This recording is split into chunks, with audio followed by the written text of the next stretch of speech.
আছেন? আশা করছি সব ভালো আছেন। আলহামদুলিল্লাহ অনেক ভালো আছি। আজকে বিকেলে ঝটপট নাস্তা তৈরি করে নিলাম মজাদার ম্যাগি নুডলস। কম বেশি সবাই আমার খুবই পছন্দ ম্যাগি নুডলস। তো ইচ্ছে করেছিল আজকে বিকেলে নাস্তায় ম্যাগি নুডলস খেতে। তো আমার উপকরণে যা যা লাগবে পানিটা সিদ্ধ করে নিচ্ছি আগে নুডলসগুলো সিদ্ধ করার জন্য। আর এখানে আমার টমেটো কুচি থেকে 6টা কাঁচামরিচ কুচি করে কেটে নিয়েছি। মরিচটা একটু বেশি অ্যাড করেছি, ঝাল ঝাল করে নুডলস খেতে আমার খুবই পছন্দ। তো আপনাদের উপর ডিপেন্ড করবে ঝালের পরিমাণটা কতটুকু দিবেন না দিবেন। তো আমি বড় কাপে 3 কাপ পানি অ্যাড করেছি 3টি নুডলসের জন্য।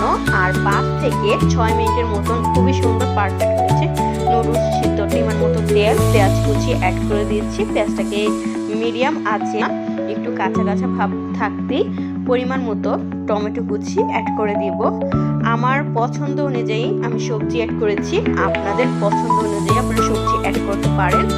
হাফ কাপ টমেটো কুচি, 4 থেকে 5টা কাঁচামরিচ কুচি অ্যাড করে দিয়েছি। কতক্ষণ কষিয়ে নিয়েছিলাম, কষানোর পর স্বাদ মতো লবণ। সবজির সাথে মশলাটা দেওয়ার পর কতক্ষণ কষিয়ে নিব 5 থেকে 6 মিনিটের মতো। কষানোর পর নুডলসগুলো অ্যাড করে দিয়েছি। নুডলসগুলো ভালো মতো সবজির সাথে মিক্স করে নিতে হবে। ভালো মতো নেড়ে চেড়ে মিক্স করে নিচ্ছি। মিক্স করার পর সাইড করে নুডলসটা রেখে দিয়েছি। মাঝখানে খালি রেখে মাঝখানে আমি কিন্তু ডিম অ্যাড করে দিয়েছি ফ্রাই করে নেওয়ার জন্য। এইভাবে নুডলসটা রান্না করে খুবই টেস্ট ছিল, বলার মতো না, খুবই মজা ছিল।